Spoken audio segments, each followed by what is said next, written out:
अचानकपणे कालपासून बाबासाहेब आंबेडकरांच्या घटनेची आठवण काही जणांना झाली आणि ज्यांना आठवण झाली जे आता घटनेला पाया पडतात तेच त्यांना लोकांना या देशातून आरक्षण घालून टाकायचं आहे।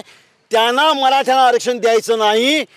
मागच्या वेळेला 16% दिलं ते चुकीचं दिलं होतं, त्याच लोकांनी आता आम्हाला 10% दिलं। 6% कमी का गेलं याच्याबद्दल ते बोलत नाहीत आणि आता जे 16% ज्या कारणास्तव उडलं होतं त्या कारणास्तवच आता हे 10% सुद्धा उडणार आहेत। त्यांना मराठ्यांना आरक्षणापासून वंचित ठेवायचं आहे। मुळात ह्या लोकांना आरक्षण नको आहे देशामध्ये।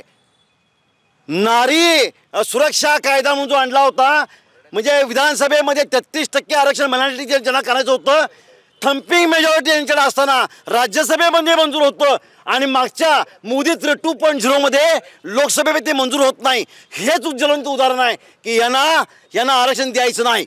आपण भारत माता म्हणतो, नारीला आपण माता म्हणतो आणि या नारीला या महाराष्ट्रातल्या या देशातल्या नारीला त्यांना विधानसभेमध्ये आरक्षण द्यायचं नाही।